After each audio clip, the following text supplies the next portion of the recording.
हुआ है। भारत देश ने भी दस्तक दे दिया है, तेजी से पॉजिटिव बढ़ रहा है। आम जनता से क्या अपील करना चाह रहे हैं? आपने जो प्रश्न किया उसको मैं सबसे पहले संशोधित करना चाहता हूँ। तेजी से फैल नहीं रहा है, काफी फैला है। भारत में दस्तक ने दिया है, भारत में काफी विकराल रूप इसने ले लिया है और इससे निदान बहुत मुश्किल नहीं है। इससे डरने की जरूरत नहीं है, लेकिन बचने की जरूरत है। कोरोना से निदान हमारे शास्त्रों में जो सिस्टम बताए गए थे, हमारा जो ओल्ड माइथोलॉजिकल सिस्टम है, अगर उनको हम फॉलो करें तो ये कोरोना से हम बिल्कुल बच सकते हैं। हमारे यहाँ हाथ मिलाने की प्रथा तो नहीं थी। सोशल डिस्टेंसिंग रखिए, एक दूसरे से दूरी रखिए, हाथ को साफ करते रहें। ये तो आपके पूर्वजों ने बहुत पहले से बताया हुआ है।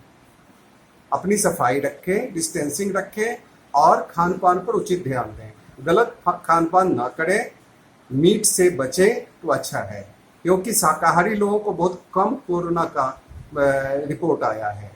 ये रिपोर्ट ज़्यादा से ज़्यादा मांसाहारी लोगों में आ रहा है। उससे बचें, अपने को सुरक्षित रखें। अभी सुरक्षित रहने का समय है और अपने को कॉन्सेंट्रेट करें। हमारे ऋषि मुनि भी कोरोना के काल में, अगर ऋषि मुनियों का याद करें तो ऋषि मुनि भी तो जंगल में चले जाते थे, एकांतवास में अपने ध्यान के द्वारा अपनी शक्ति का संचय करते थे। आज वही करने के लिए कोरोना अगर आपको प्रेरित कर रही है तो इसको एक अपॉर्चुनिटी के रूप में देखिए, इसको एक महामारी के रूप में मत देखिए। ये आया है, कभी टीबी से लोग जिनको टीबी होता था वो मरते ही थे, आज तो नहीं मरते। इसी तरह से कोरोना से भी मरने वालों की संख्या धीरे धीरे कम हो रही है और धीरे धीरे ये खत्म हो जाएगा। ये एक साधारण, जिस तरह से चेचक, जिसको माई कहा जाता है, चेचक से तो सब लोग मरते थे, साधारण साधारण बीमारियों से लोग मरते थे। आज नहीं मरते, क्योंकि सबकी दवाइयाँ आ चुकी हैं। दवाइयाँ आ रही हैं, घबराइए नहीं, लेकिन अपने को सुरक्षित रखिए, संयमित रखिए, सोशल डिस्टेंसिंग रखिए। हमारी सरकार भी जो कह रही है, उनकी बातें आपको बहुत सी गलत लगती होंगी, कोई बात नहीं, लेकिन डिस्टेंसिंग की बात वो सही कह रहे हैं। पूरी दुनिया डिस्टेंसिंग का पालन कर रही है। जो नहीं कर रहे हैं वो अपने और अपने परिवार को विनाश की ओर ले जा रहे हैं। आप शिक्षक भी हैं और शिक्षा क्षेत्र के बिहार यूनिवर्सिटी का जो रवैया है वो एग्जाम मतलब कि सेशन लेट चल रही है और बार बार मतलब सेशन लेट होते हैं, उसके क्या कारण है? देखिए, शिक्षा की जो बात आप कह रहे हैं, आप हर बात में अपने पौराणिक सिस्टम्स को अगर याद करेंगे, सब चीज का निदान उसमें शामिल है। आज शिक्षा को व्यवसायिक बना दिया गया है। शिक्षा जो मिलती है, उस शिक्षा से क्या मिलता है? डिग्री मिलती है, कागज का टुकड़ा मिलता है। उससे जीवन में अपने आप को कहीं स्थापित करने का, बड़ा बनने का कोई तरीका नहीं मिलता है। शिक्षा के पूरे सिस्टम को ओवरवाइलिंग की जरूरत है। अदरवाइज इस शिक्षा से ना कुछ हुआ है ना होगा। बरसात का मौसम आ गया है और अभी देखा जा रहा है कि मुजफ्फरपुर पूरे शहर में मतलब पानी पानी है और इससे वो निदान कैसे हो सकता है? इससे निदान बिल्कुल आसान है, लेकिन हमारे जो लीडर्स हैं, हमारे लीडर्स इस पर ध्यान नहीं देते हैं। उन्होंने वैज्ञानिक तरीके से सोचा नहीं।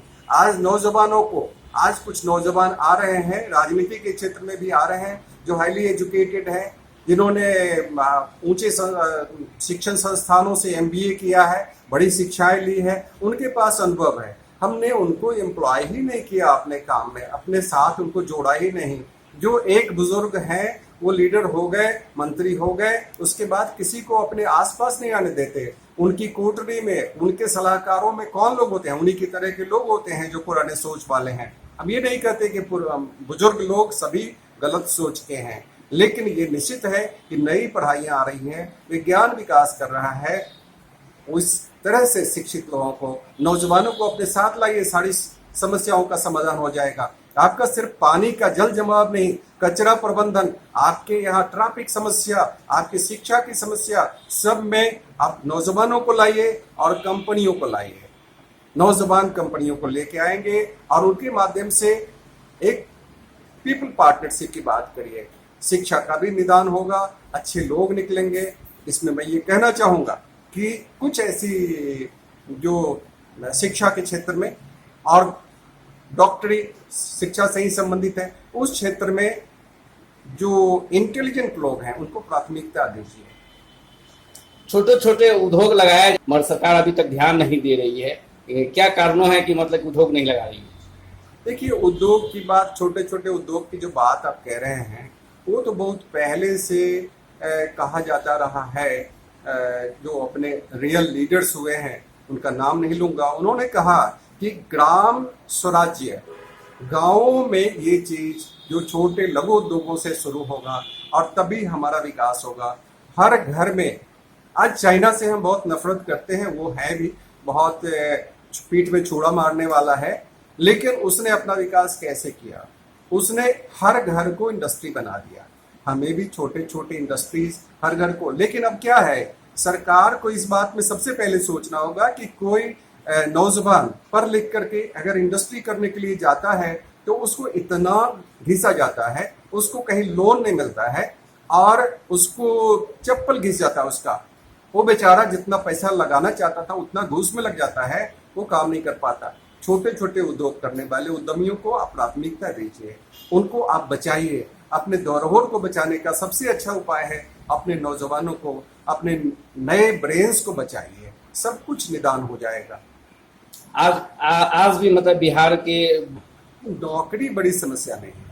नौकरी की बात, एक्चुअली आपने शिक्षा को भी व्यापार मूलक बनाया नहीं, शिक्षा को आपने उद्योग मूलक नहीं बनाया, शिक्षा को आपने बना ही दिया है नौकरी मूलक।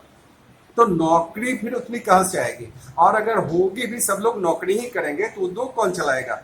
आप बच्चों को ट्रेनिंग देते हैं, आप बच्चों को पहला से या नर्सरी से पढ़ाना शुरू करते हैं, ABCD से लेकर के MA MSc तक पढ़ा देते हैं। कहीं उनको ये बात तो नहीं बताते कि तुम अपने आप को कैसे यूटिलाइज करोगे, जीवन मूलक कोई बात तो नहीं बताते। उनके लिए एक ऐसी बात होनी चाहिए कि तुम अपने को यूटिलाइज कैसे करोगे। समाज की जो विषमताएं हैं, समाज की जो कमियां हैं, समाज में जहाँ खाइयां हैं, उनको कैसे पाटोगे? उसके बाद वो नौकरी की उनको तलाश ही नहीं रहती, वो नौकरी देने वाले बन जाते हैं। इसलिए ऐसे लोगों को बढ़ाइए जो नौकरी देने वाले बने। अपने नौजवानों को नौकरी पाने वाला नहीं, नौकरी देने वाला बनाइए, और तब थोड़े दिनों में आप देखेंगे कि नौकरियां इतनी होंगी कि नौकरी करने वाला ही कम पड़ जाएगा। मेरा नाम LM ठाकुर है, मैं पेशे से एडवोकेट हूँ। मैंने भी MBA किया था और करके काफ़ी वर्षों तक बड़ी कंपनियों में मैंने काम किया। इसलिए मुझे रोजगार मूलक ये सब बातें जो कह रहा हूँ, इसीलिए कह रहा हूँ कि मैंने नज़दीक से देखा है इंडस्ट्रीज़ के माध्यम से रोजगार के कैसे पैदा होते हैं।